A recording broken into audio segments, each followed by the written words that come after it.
Let's bring you right up to date with the latest from the German city of Munich, where 28 people have been injured. These are some of the pictures from the aftermath of what appears to have been, and this hasn't been confirmed, but a vehicle attack on a trade union rally in the city of Munich.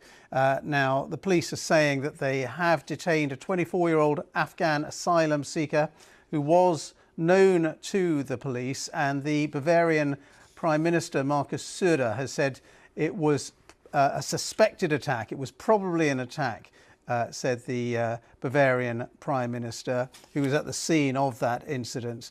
And the police are saying that a vehicle approached the rally, came up, accelerated very fast indeed. One shot was fired at the vehicle and the suspect was detained. Let's bring in our Germany correspondent, Damien McGuinness, who's in Berlin for us right now.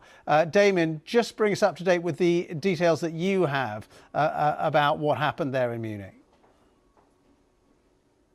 Yeah, as you were saying, Ben, we're getting a lot more concrete details from police and officials about what happened step by step. So police have told us that the large demonstration, the trade union demonstration, at this busy intersection was accompanied by lots of police vehicles, including there's a police car behind the demonstration.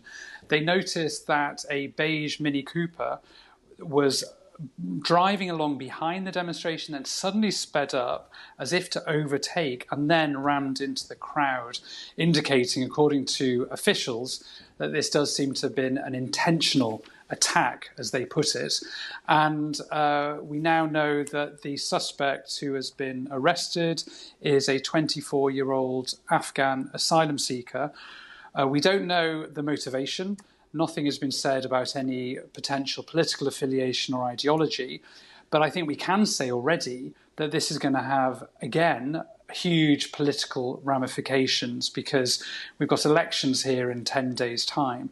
And already the topic of migration connected to criminal acts has been huge here. It's been an incredibly controversial and divisive debate, in the televised debate even between Chancellor Olaf Scholz and his contender, Friedrich Merz, the leader of the Conservatives. And I think what we're going to see now is an increased focus, if that's even possible, on migration.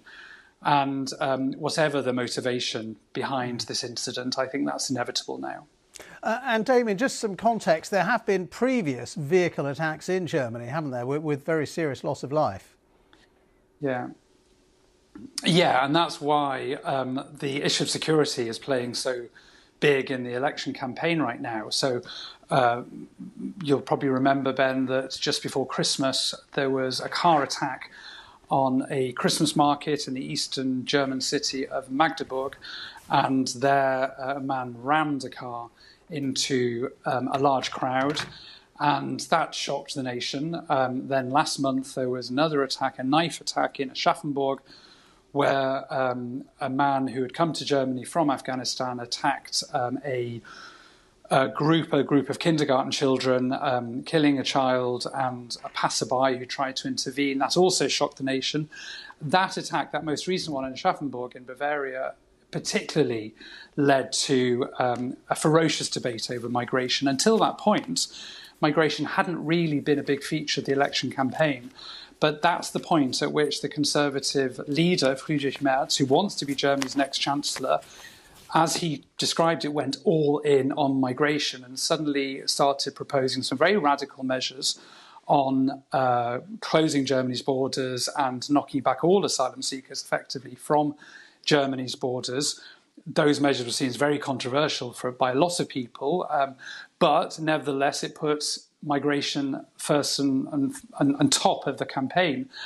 And what we've already seen today is the political debate already starting after this most recent terrible incident today in Munich, where Markus Söder, the leader of Bavaria, when he was giving the details about who the suspect was already saying, well, that's enough, we have to act.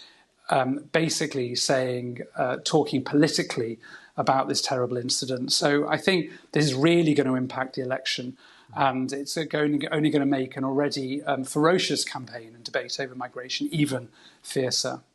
Damien, for the moment, thank you very much indeed, but I know you'll keep us up to date with all the developments there. That's Damien McGuinness there, our correspondent in Berlin.